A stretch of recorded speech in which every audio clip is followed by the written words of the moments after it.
Salut à tous, c'est le Conseil du Livre. On se retrouve aujourd'hui pour parler d'un one-shot d'un de mes auteurs préférés. On va parler de Summer of Love de Keigo Shinzo, publié chez le Lézard Noir.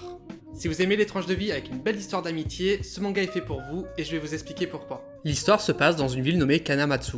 Nous suivons deux adolescents, Toyama et Sakurajima. Le premier semble plutôt blasé, solitaire et taciturne. Le deuxième, lui, est en mal de reconnaissance, vif et dissipé.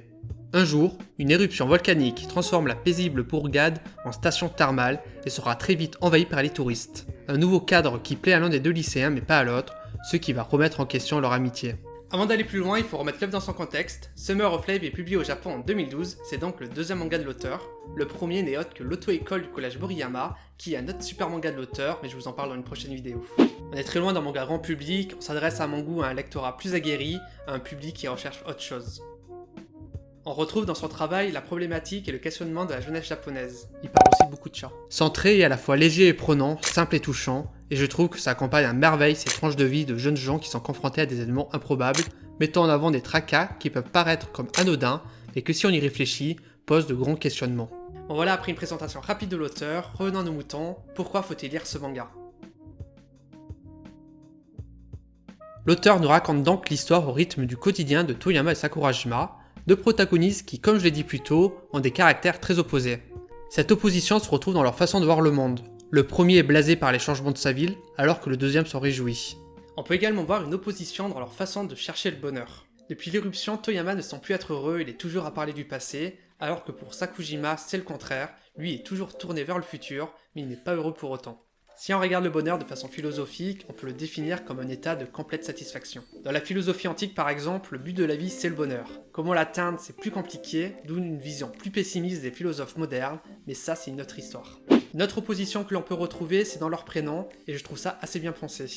Sakurajima fait référence à un des volcans les plus actifs du Japon, ce qui reflète très bien la personnalité du personnage. Pour ce qui est de Toyama, en plus d'être une région japonaise assez montagneuse, son nom signifie la ville de la montagne d'abondance. On peut également dans un certain sens voir cette abondance chez notre protagoniste, car Toyama possède de grandes ressources et il possède surtout une aura charismatique.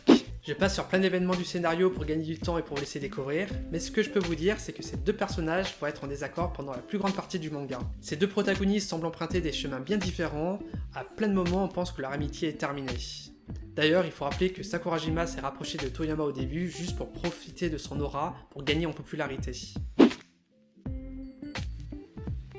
Et pourtant, malgré tous les désaccords et les oppositions, il y a toujours quelque chose pour les réunir. Et c'est ça la force de leur amitié, une amitié faite d'obstacles, mais surtout de moments simples et de bonheur. L'amitié est par ailleurs au centre de beaucoup de réflexions philosophiques. Il est très souvent désigné comme une relation complice. L'amitié, tout comme l'amour, est fondée sur une intimité, non pas physique, mais spirituelle. Chez certains philosophes, notamment chez les Grecs, l'amitié est une notion fondamentale à leur pensée. Chez Platon par exemple, l'âme ne peut engendrer seule la connaissance. L'amitié est donc une condition de l'élévation vers la sagesse. Dans cette idée, nos deux protagonistes qui, bien éloignés physiquement que spirituellement, se complètent et s'apportent beaucoup dans leur évolution. Toutes les tensions et les désaccords vont permettre de solidifier leurs liens et de construire une véritable amitié. Par ailleurs, à l'adolescence, l'amitié a un impact très important sur l'estime de soi. Avoir un ami permet d'avoir un repère et permet de mieux se connaître. L'amitié permet de se construire pour mieux affronter le passage de l'enfance à l'âge adulte. Bref, tout ça pour dire que j'ai beaucoup aimé ce manga, je trouve que c'est une belle histoire d'amitié. J'aime beaucoup ce petit duo qui représente d'une certaine manière une jeunesse perdue qui cherche un avenir.